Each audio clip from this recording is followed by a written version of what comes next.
Good evening, welcome to Crime Beat. I'm Anthony Robart. Tonight, she was only 25 years old when police say she was killed for following her heart. Mom took her to India to the family home. There she falls in love. She was like a protected item. They used to do this Romeo and Juliet stuff. Neetu would climb over the wall of the house to meet her, and all in secret. She told me that if her family found out that she was involved with Neetu, that they would kill her. There was a car, 4 to 5 guys were in there. They were armed with traditional swords, sharpened hockey sticks. And they went after Neetu directly, attacked him. His skull was all open, his fingers were chopped off. They grabbed Jassi. She had some stab wounds. There was evidence of sexual assault. It was in the front page. That's how you found out? That's how I found out. It was a gruesome murder that shocked this province. I did not do anything, it's my niece. I can't kill her. What haunts me the most is that it's still not over yet. I hope that somebody, whether it's here or in India, makes them accountable for what they did to her.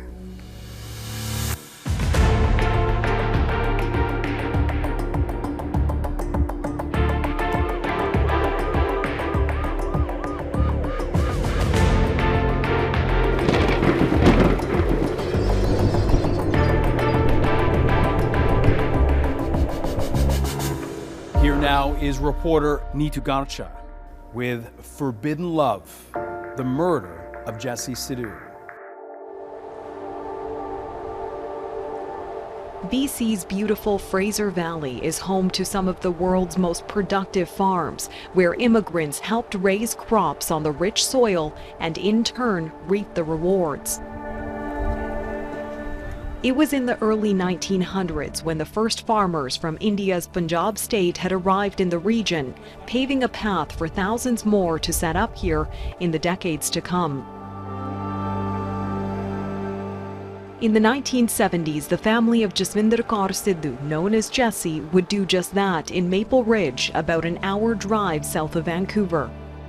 The family pooled its resources to buy 9 acres of land and operated a successful blueberry farm that would eventually be worth millions. And that is where the story of Jassi Sidhu begins.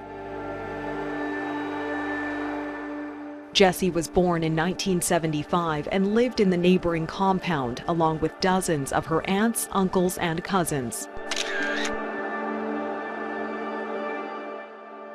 My name is Fabian Dawson. I've been a journalist for the last 40-odd years.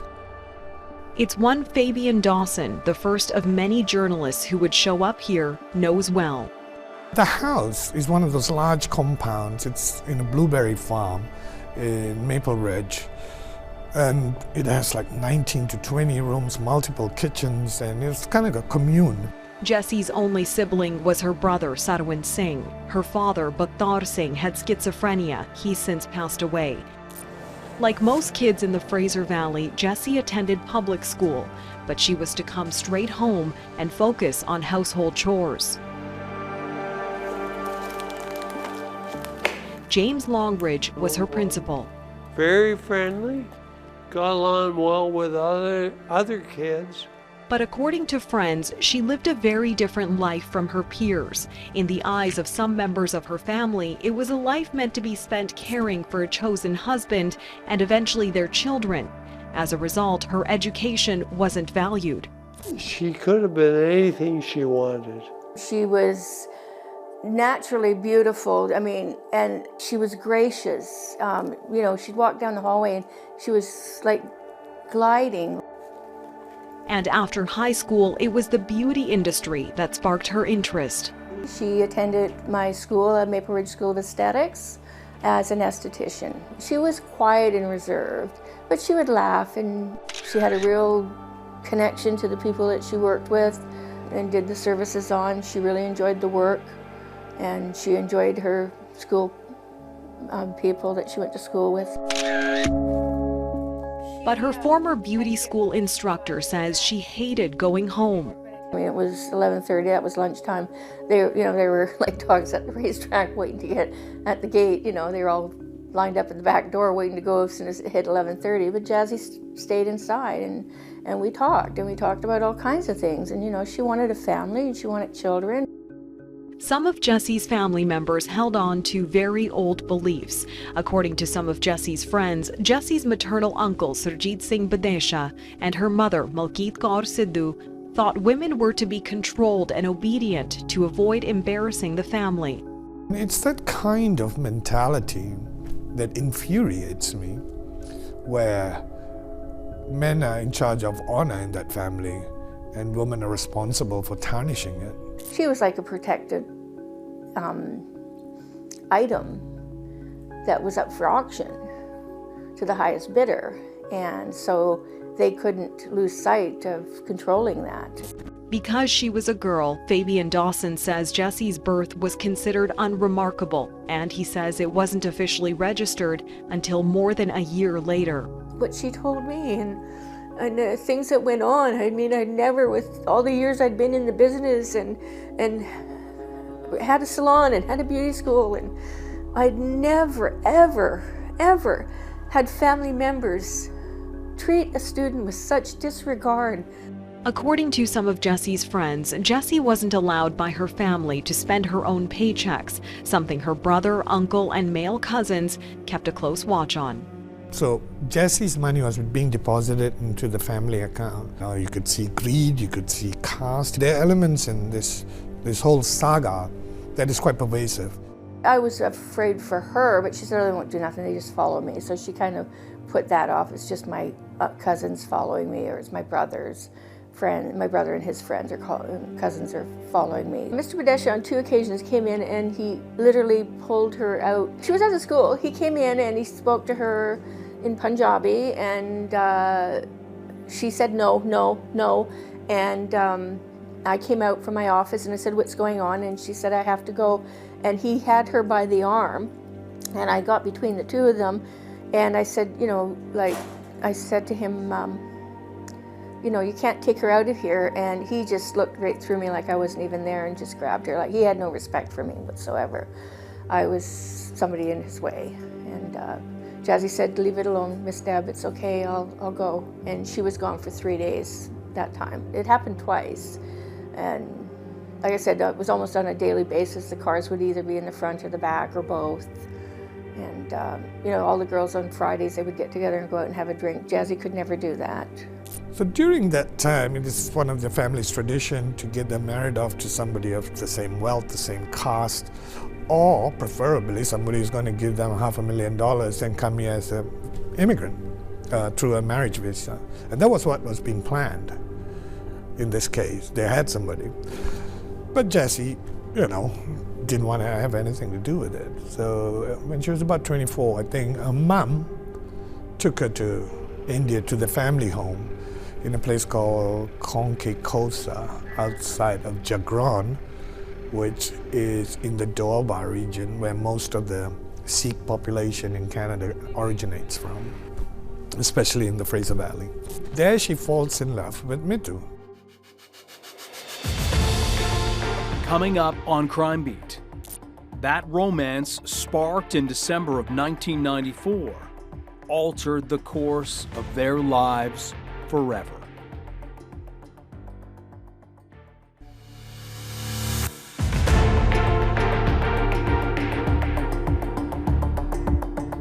Welcome back to Crime Beat. Jassi Sidhu refuses an arranged marriage and escapes to India to follow her heart. We now return to Neetu Garcha with Forbidden Love, the murder of Jassi Sidhu.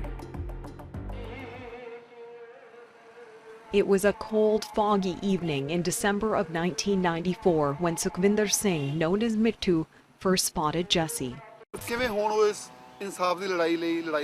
In a 2019 interview, Neetu describes how Jassi was visiting her maternal uncle's family and he was on his way home from a game when they first locked eyes.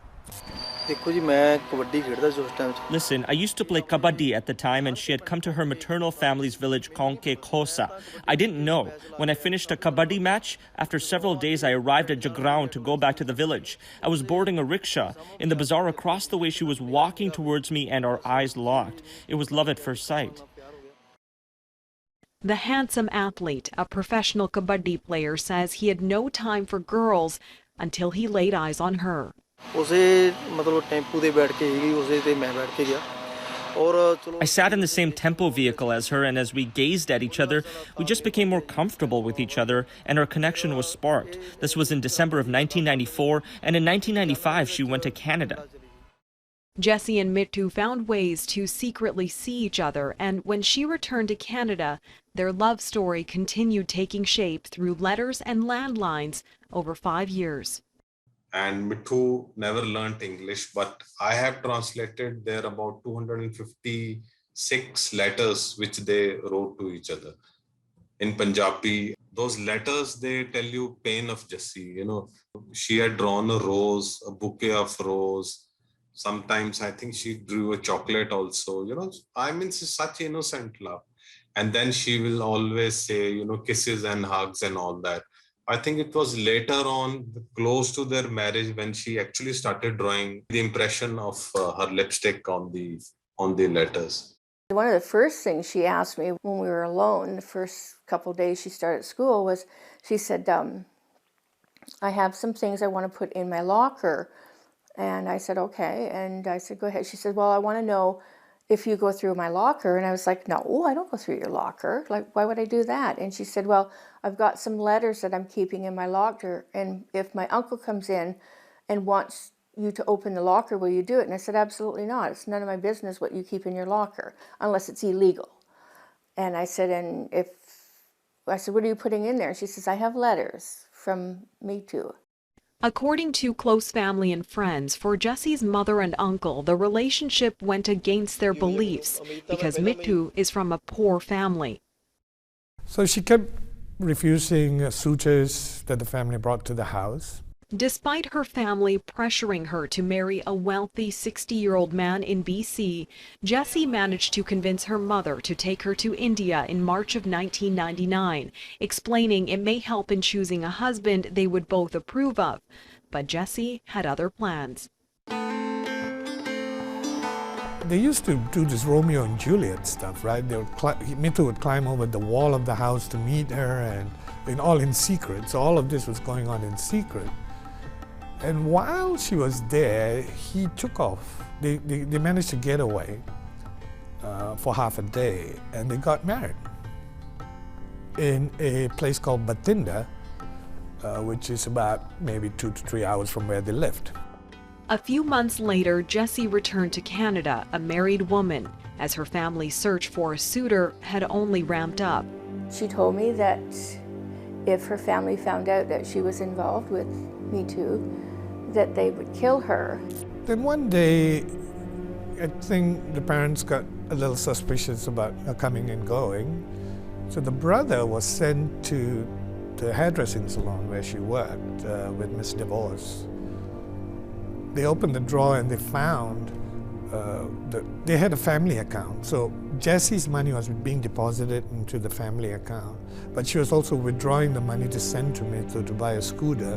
So that's how they discovered this thing.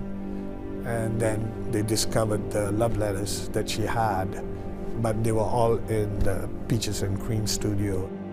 He says after the letters were discovered, Jassi was banned to the basement of the compound.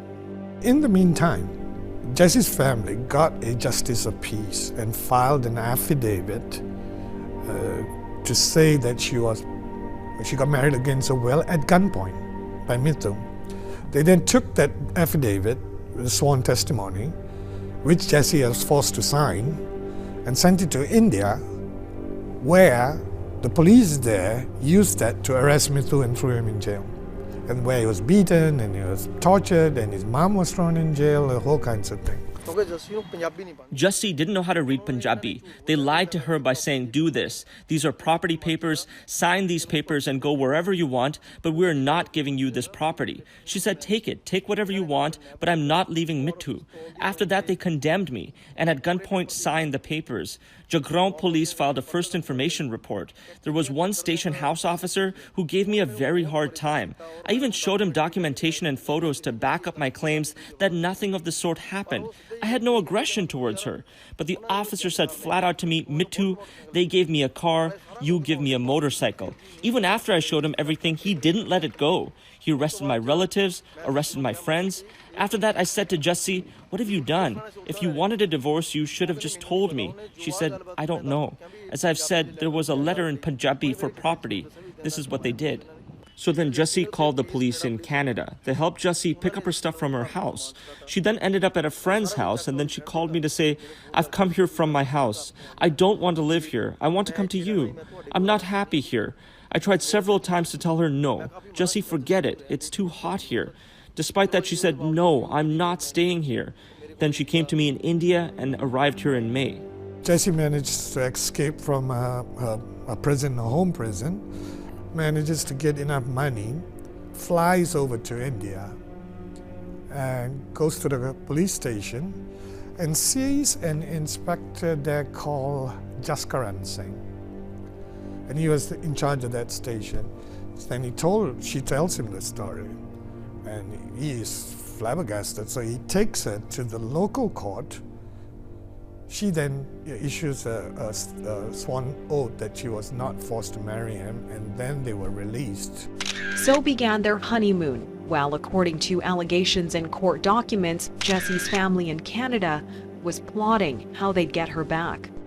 The mother and the uncle here, according to court documents, began threatening them. So Mithu had been chased, harassed. One of his friends who was with him during the wedding, the secret wedding, was killed in a suspicious car crash. So they were on the run mostly. But that didn't stop Jassi and Mittu from planning a wedding reception a year after they were secretly married in the village of Malerkotla. The night before their ceremony, they went out shopping. For some gifts, jewelry, and wedding stuff. The killers found them in the town. The mother then, there's a phone call from Maple Ridge to Mithu in his uncle's house. The mother was on the phone saying that she had forgiven him. Bring her back here, we'll do the wedding, we'll pay for everything, you guys can go on and carry on in life, we have forgiven you. And Mithu and Jassi were happy. So they went out, they did their shopping. On their way back, down a windy road at dusk, they were ambushed. After the break, Jassi and Mithu are ambushed in a roadside attack that, at first, appears to be random.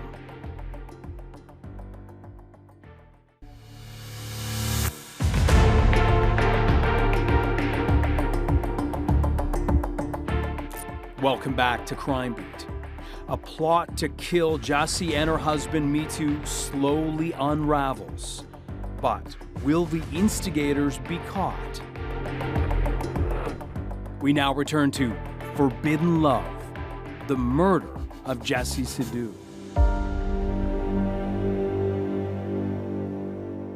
There was a car next to a canal, and 4 to 5 guys were in there. They were armed with traditional swords, hockey sticks, sharpened hockey sticks. And they went after Mithu directly, attacked him. His skull was all open, his fingers were chopped off, and I think his ring finger was also chopped off. And Jassi's body was so badly mutilated. Until today, I don't know how he survived that attack. It was just gory. And he was left for dead. They grabbed Jassi, threw her in the car, and took her to a farmhouse back closer to Ludhiana, the main city. The killers are getting solidly drunk and high on drugs by that time. This poor girl is tied to a chair. On that fateful night of June 8, 2000, Neetu survived. It was his beloved wife, Jassi, who was murdered. But the doctors who performed postmortem, they told us that she had a cut on her chest and on her face also. She had some stab wounds. There was evidence of sexual assault. And while word spread fast of a Canadian woman's death overseas, the story behind it would unravel more slowly in her hometown of Maple Ridge, BC. For me, I wasn't covering a murder. It was one of those next of kin door knocking sessions, right? You know, trying to find out a little bit more of the victim and the circumstance. So I knocked on the door with my cameraman. This is where he meets Jassi's maternal uncle for the first time. I walk up to the door. Surjit Singh Badesha comes out. Even before I started asking any questions, after I identified myself, Surjit was, we didn't do anything. We were not involved. And he kept denying. There wasn't even a question from me yet. And then I sat on the floor with Surjit, my interpreter, and the cameraman. And then I asked him what happened. And then he told this story of how Jassi was conned into marrying this boy, Neetu, who then murdered her. And now it looks like the cops are going after him for the murder. Yeah, so I'm like, okay, this is shaping up to be not just the next of kin story. And so I head back to the office. We're up against deadline on Saturday night. Managed to get the police in India, but unbeknownst to him, or even me at the time, police were already building a fairly large file on them. And so I wrote the story of what the police were investigating, the denials by the family, a little bit about who Jassi was, and left for the day, and then the story erupted, right across Canada. It was a gruesome murder that shocked this province, an alleged honor killing in India with ties to Maple Ridge. It was in the front page. That's how you found out? That's how I found out.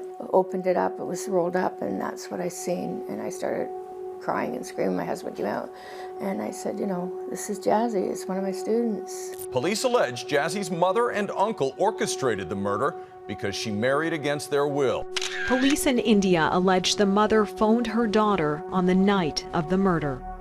And that's when the phone calls for that night with the mum and her. So the mum was pleading with Jassi to come back. Forget about it. Forget about Neetu. He's dead. Nobody will know what happened. Nobody needs to know what happened. You come back. She refused. So she exasperated, I guess, that her daughter is not going to abide by the rules anymore, and now they're fearing that they might be in the crosshairs of the law enforcement. So she then tells the killers, finish her, right? That's what the cops have in their records, and they tell me that. Everything is wrong, I did not do anything, it's my niece. I can't kill her, never. Did you love her?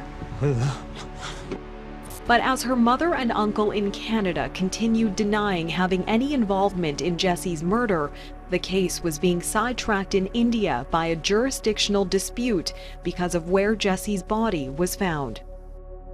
So the crime was committed in one police district where they had one of the principal hitmen, who is a police inspector, right? So it organized everything to occur in his district so he could cover it up. Inspector Joginder Singh was the leader of the contract killers, and he has been convicted. So he was the guy who was supposed to report the crime, solve the crime, brief media about it, every day at around 2 p.m. And that the other district police, they became very suspicious of Joginder Singh's, insistence that the body is in his area. He will investigate, he will investigate. But when they dumped a body, they dumped it into another police district. And so Inspector Swaran Singh gets the case. Before it came to Swaran Singh, the investigation in India was in the hands of a corrupt officer who was later found to be directly implicated in the crime. They tried so hard that in some way they pushed me aside so they could create their defense and save themselves. I treated this case as if it were my own family member who was murdered. So they secretly got his phone calls. They found hundreds of calls to Jassi's mother and Jassi's uncle and some other persons known to Jassi. So that is where how the case was cracked.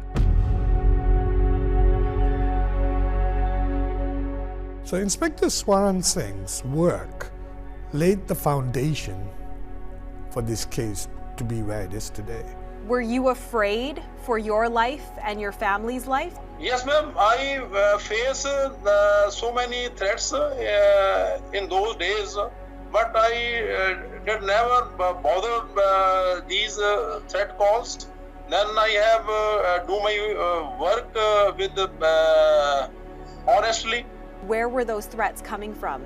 Comes from Canada. But the persons who called, who give me the threats, they have not disclosed their name.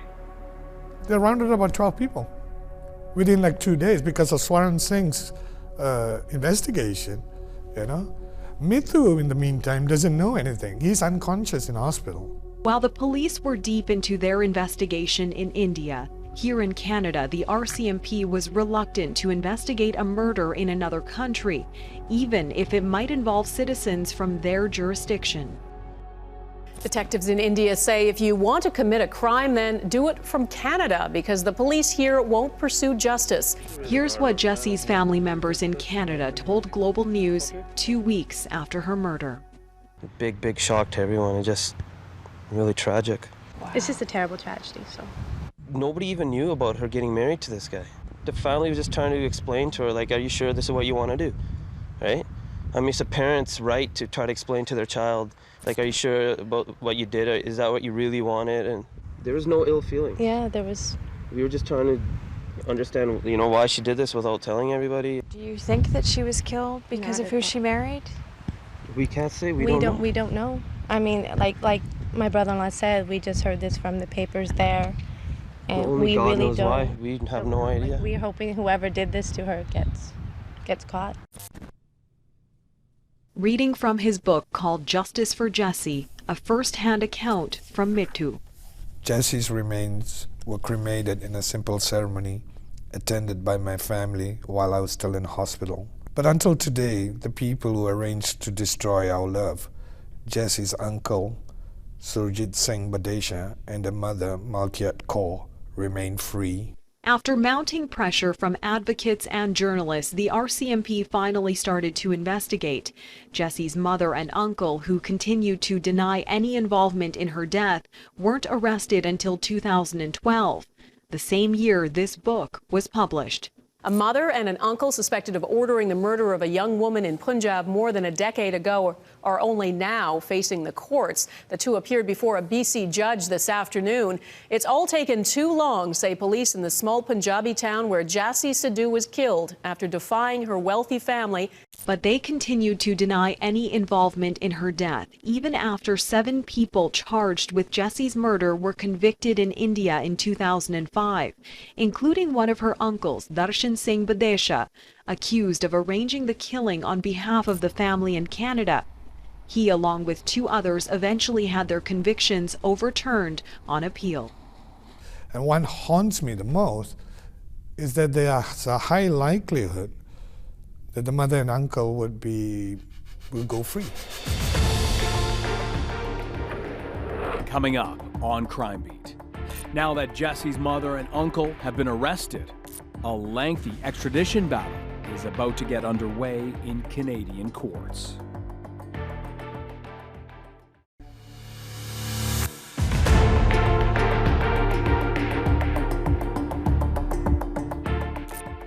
Welcome back to Crime Beat. Jassi's mother and uncle are to be tried in India for masterminding her murder. Will Canada's justice system allow their extradition? We now return to Forbidden Love, the murder of Jassi Sidhu. Good evening and thank you for joining us. We begin tonight in BC Supreme Court, where a judge has ordered the extradition of a Maple Ridge mother and uncle. I'm Michael Klein. I'm was Mr. Badesha's extradition counsel. 2 years after they were arrested, Jassi Sidhu's mother, Neetu Garcha, and her uncle, Surjit Singh Badesha, were ordered to be extradited to stand trial in India. The extradition process has two parts to it. The Federal Department of Justice put forward a case, what is called a prima facie case, which means that there is some evidence upon which a jury, reasonably instructed, could enter a conviction. It's a very low threshold. The second case is whether or not the Minister of Justice ought to surrender the person sought to the requesting state. In a drawn-out legal battle, he argued his clients were concerned about India's death penalty, a corrupt trial, and being tortured while in custody. The Minister of Justice gave some assurances that he was confident that that would not happen. We took that to the Court of Appeal to British Columbia, and we were successful at that level. And the Court of Appeal said the Minister of Justice had to do more. Arrested in connection with Jassi Sidhu's murder, her mother and her uncle. But today the BC Court of Appeal overturned their extradition order. She was a wonderful girl. I was on the witness stand. I can't even remember all the questions he asked me, but some of them were just, I told him what I experienced, I told him what I went through, I told him what the people in the back of the school and the front of the school, Mr. Badesha coming in and grabbing her, and the stories that Jassi shared with us, and how she was fearful if she got caught, that they would kill her. Why did you question the reliability of some of the witness testimony? I cross-examined on the basis of reliability, how you can remember whether or not they could identify him and things of that nature. Well, we've got over a hurdle. I got involved with the media when they went to the trial.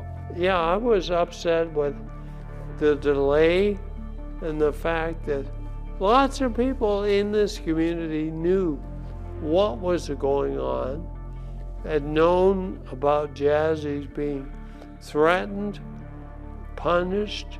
The court in BC argued it wasn't reasonable for the federal justice minister to accept India's assurances about their safety once they left Canada.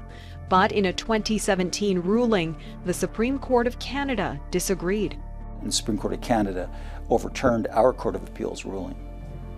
And then things became a little bit interesting, and in fact, unbeknownst to anybody, they were being moved. Those who'd been campaigning for accountability in the case and following the extradition closely were shocked at what happened next. I think the police and some of the lawyers thought, let's get rid of them now. So they woke them up very early in the morning one day and flew them from Vancouver to Toronto. We heard anecdotally that they were actually on the gangway, the ramp, to get into the plane to go to India. We got word of that the morning that this all started. I couldn't believe that. I just thought, who's involved in reaching out to their lawyer? Because somebody behind the scenes had to say, oh, they're landing in Toronto. You might want to stop this. I'd like to know who did that. To what end? Literally, they were just about to enter the plane with 3 representatives of Indian police. We managed to get into court. It's RCMP police officers that were escorting them, and once they got a phone call, said stop, then they were held in immigration hold in Toronto overnight and then flown back to Vancouver. And but for the fact that we were able to persuade the Court of Appeal to give us a hearing the following morning, they would have been in India. I mean, it's extraordinary. As far as I'm aware, completely unprecedented. I've never seen anything like it. It's something that you could make a movie about. Defense lawyer Michael Klein says Canada worked with India in an attempt to secretly extradite the suspects.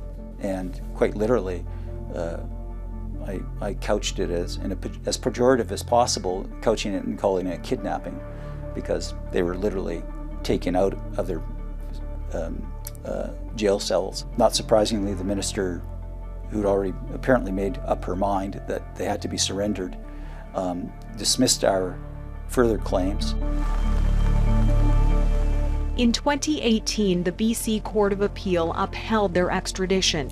They arrived in the capital of Delhi in 2019 to face trial in Punjab state. The mother and uncle of a young BC woman who was murdered in India nearly 20 years ago made their first appearance in an Indian court today, charged with arranging her murder. Their lawyer tells us neither of the accused have been harmed in prison. The murder victim's mother was released on bail in December of 2020. Both now faced with a trial delay due to the pandemic. Hopefully, Canada will not allow them back into this country. They ruined a lot of lives, and they have to live with that. Coming up on Crime Beat. It has been more than 20 years since Jassi was murdered, but that hasn't stopped her supporters in their fight for justice.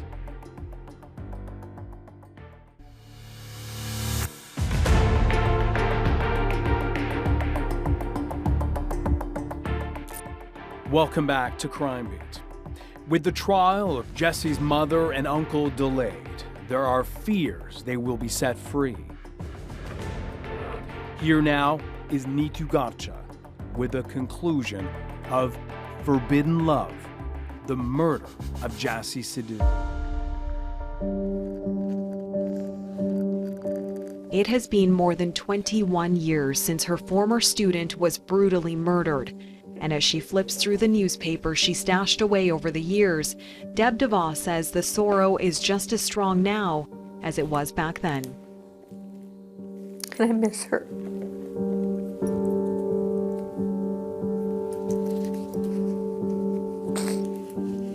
I hope that somebody, whether it's here or in India, makes them accountable for what they did to her. Jassi's story has been the subject of movies, books, and international media attention. I miss you, little girl.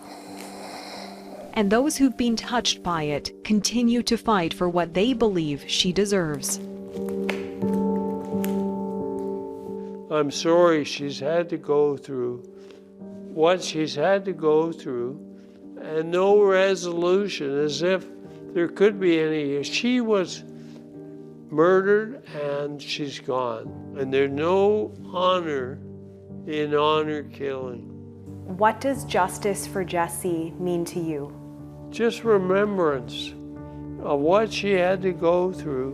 What made you want to start a scholarship in memory of Jassi? It's a knowledge of what happened, why it happened, that, boy, in 1993 she graduated. In 7 years' time, she's dead because she married the wrong man. And don't forget, these students that are graduating today, this happened before they were even born. These binders are evidence of how her former principal spent much of his retirement speaking to politicians, the public, and journalists to try and ensure those he believes are responsible for Jassi's death would stand trial in India. Well, these 3 binders are probably going to go to either the library at Pitt Meadows Secondary or in the resource center at the board office. I don't know what legacy to leave Jassi. Protect the women that are going through what she did. You know, and be there for them and speak up for them. It's a crusade. I've been doing this for over 20 years, you know. I've become attached to this, and ultimately I want to see some justice for Jassi. Why? Why are you so attached to it? You know, I don't know. There's something about this woman I've never seen. I don't know her, but I know everything about her. I've never met her, but I could tell you a life story. But it was just a tragedy of this forbidden love that, you know, just was so touching, you know, so moving. This is not a crime that's pervasive through the culture. This is not a Sikh crime. This is not a Punjabi crime. This is a crime of greed. It's a crime of hate. And it can happen to any community, you know. When I went back 3 years later, or 4 years later, the chair was still there. I didn't expect to see anything from the actual crime scene, so it was quite jarring and shocking to see the chair where she was sitting when she took her last breaths right in the middle of the room, you know? And it's just horrifying. What haunts me the most is that it's still not over yet. People often complain about the pace of Canadian justice system. We can't hold a candle to India.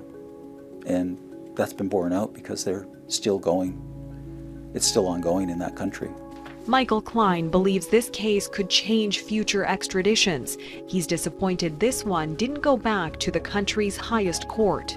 We didn't go to the Supreme Court of Canada, so our Court of Appeal applied the law as it was, but maybe that's for another day.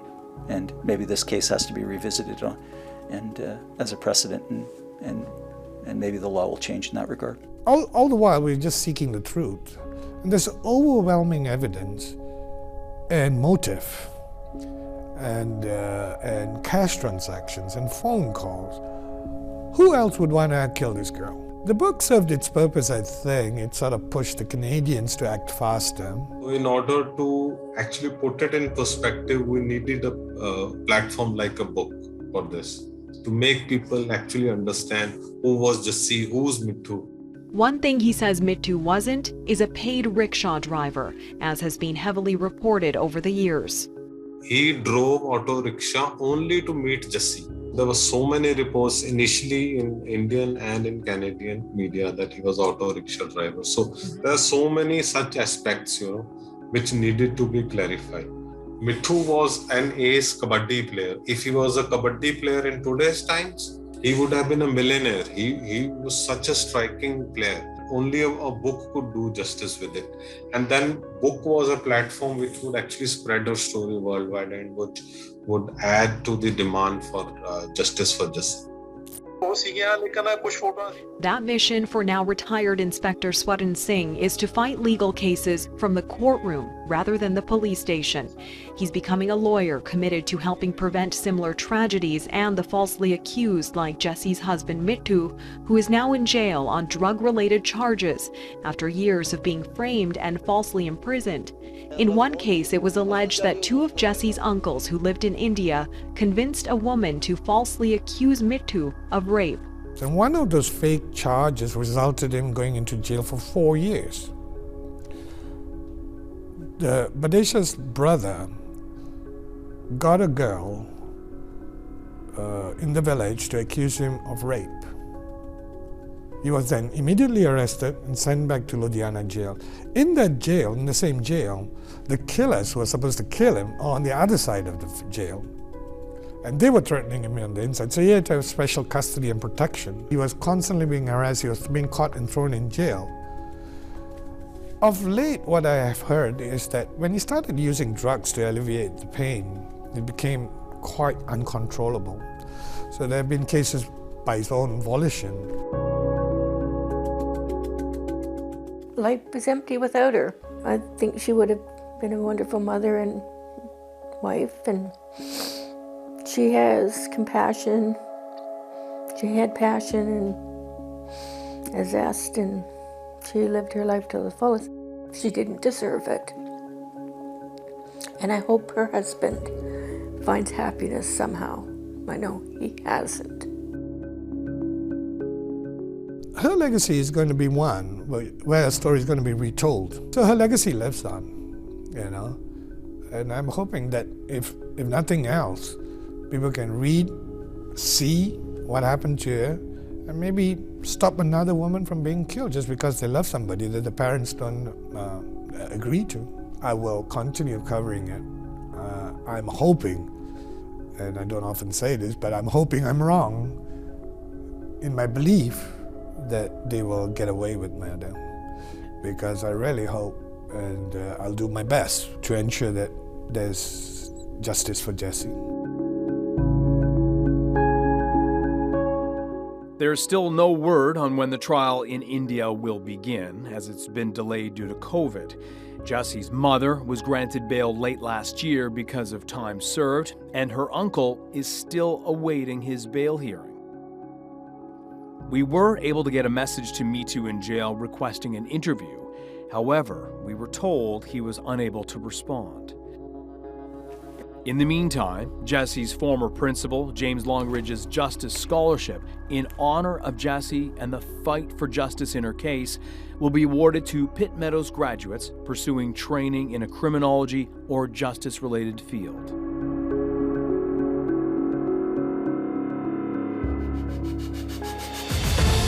I'm Anthony Robart. Thank you for joining us tonight on Crime Beat. Want more episodes of Crime Beat? Listen to the Crime Beat podcast now for free on Apple Podcasts, Spotify, or wherever you find your favorite podcasts. And for past episodes of Crime Beat, check out our YouTube page or download the Global Go app to watch on your phone.